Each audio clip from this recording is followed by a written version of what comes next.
I've been singing this psalm since I was a kid. Refuge and strength, a very present help in trouble. I think I've had it pointed the wrong direction the whole time. Not wrong in the sense of heretical. Wrong in the sense of small. I was aiming it at bad days. It was written for the end of the world. And I didn't realize that until I sat down with the Hebrew this week and the whole thing tipped over. Psalm 46, verses 1 through 3. God is our refuge and strength, a very present help in trouble.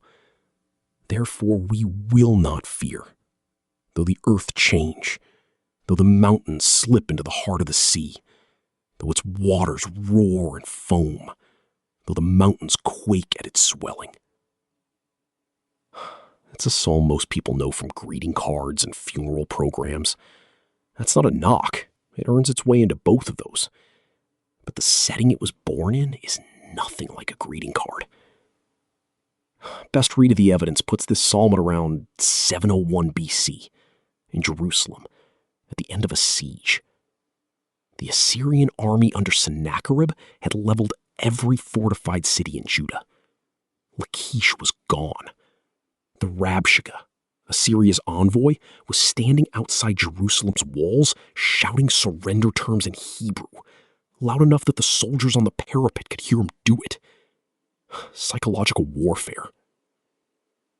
Then overnight, 185,000 Assyrian soldiers were dead. Scripture attributes it to the angel of Yahweh.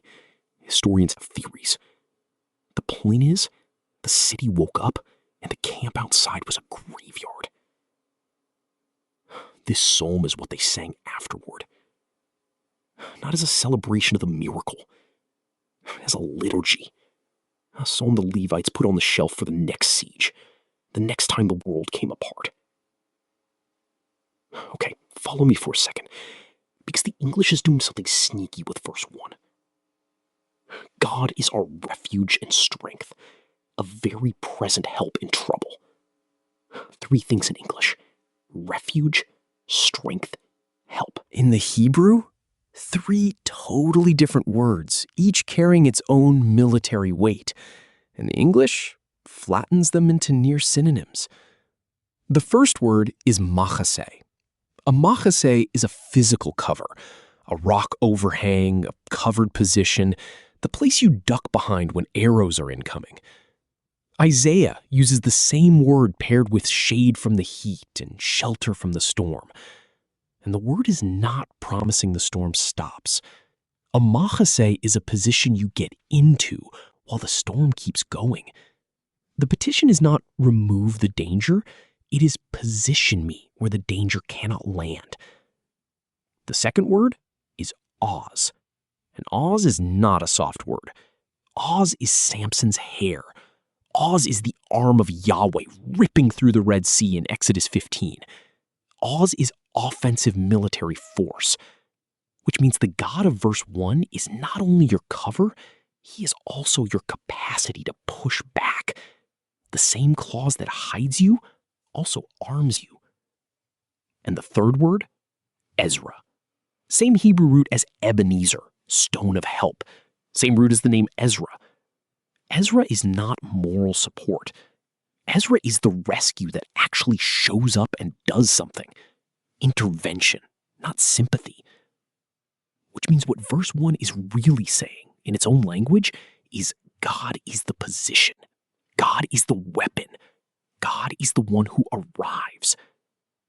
English gave us 3 polite words for the same warmth. The Hebrew gave us a whole tactical geography. But the line I cannot walk away from is the last phrase of that verse.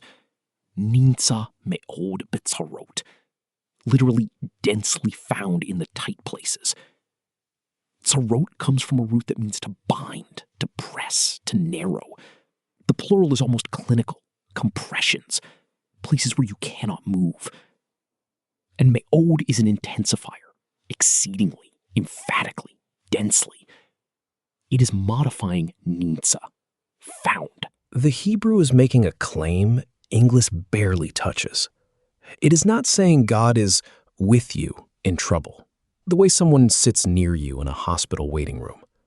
It is saying that in the compression, inside it, God's locatability gets higher, not lower.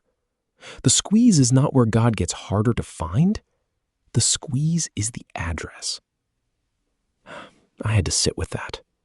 Because my instinct, the instinct most of us were handed, is the exact opposite. When things tighten, we feel God receding. The Hebrew insists the pressure is where he is most densely present. Then verses 2 and 3 say something I really didn't catch for a long time. The psalmist pictures what refusing to fear looks like. And the picture he paints is not if things get rough. The picture is earth-changing, mountains slipping into the heart of the seas, waters roaring and foaming. In Hebrew cosmology, mountains are creation's stability markers. Job calls them the pillars of the earth. And the sea, Yam, is not just water. Yam is the chaos that Yahweh subdued at creation. The dragon Leviathan lives there.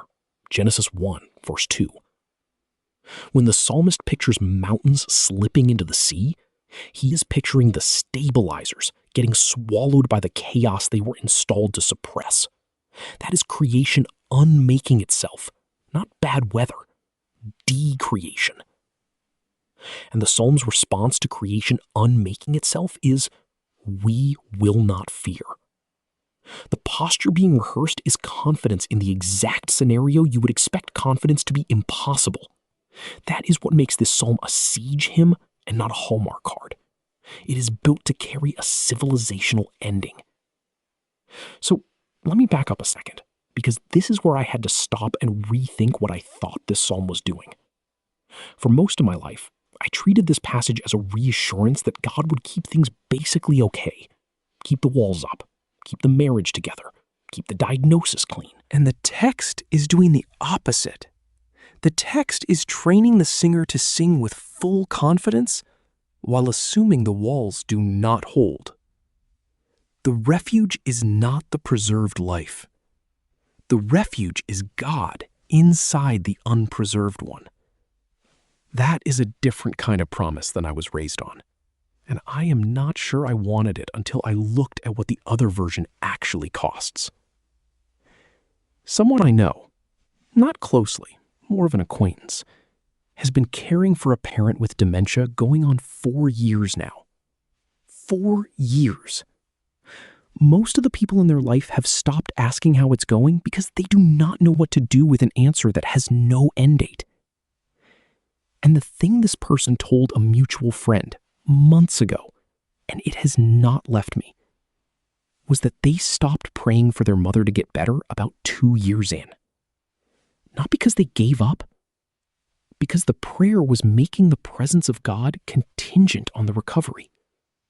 And when the recovery kept not coming, God kept feeling further away. So they changed the prayer. They started asking where God is densely present in this exact compression today. That was the language they used, densely present. I do not know if they had read this psalm or if the word just came up.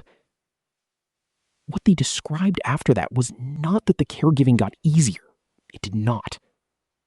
What changed was where they were looking for God. They stopped looking for him on the other side of the diagnosis. They started looking for him inside the hour itself.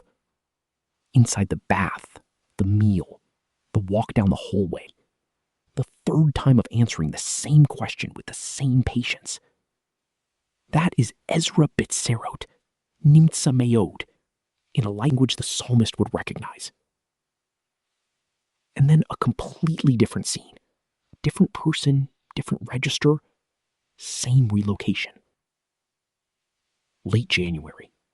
The stretch between New Year's and Lent where most people are running on willpower, and the calendar hasn't given them anything to look forward to. A pastor I trust told me about a man in his congregation. Early 60s, lost his wife in October. The first Christmas without her had just ended. The man had made it through the holidays by keeping himself violently busy. And the weekend after New Year's, the busyness ran out. There was nothing on the calendar. The house was quiet in a way it had never been quiet before. He told the pastor, sitting on his back porch in a coat, watching his breath, that he realized he had been praying the wrong prayer for 3 months. He had been praying, "God, make this stop hurting," and it had not stopped.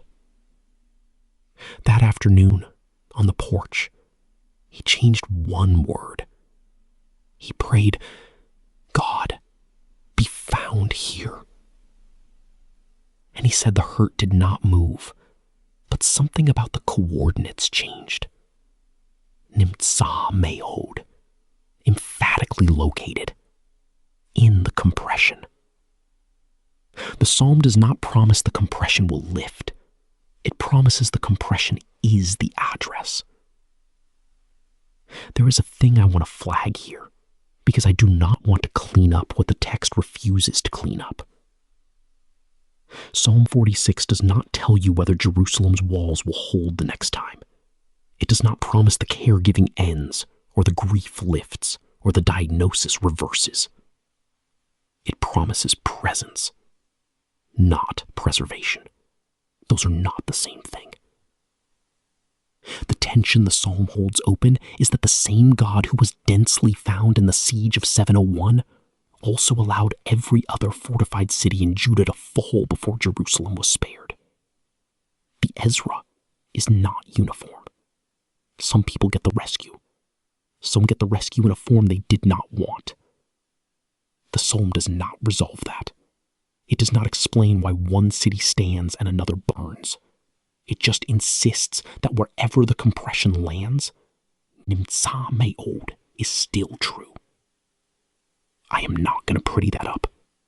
The psalm does not. I started this by saying I think I have had this verse pointed the wrong direction my whole life. Here is what I mean now, at the end of an afternoon with the Hebrew open. I used to think a very present help in trouble meant God will get me out of here. And the Hebrew actually says, God is densely found in here. One is an exit. The other is an address. I'm not sure I wanted the address. I wanted the exit. But I think the address is what the text is giving me. And I think it is what the singers on that wall, the morning the Assyrian camp was full of bodies, finally believed. Not that the rescue would always come, but that the refuge was always located in the tight place itself. Never aimed at bad days.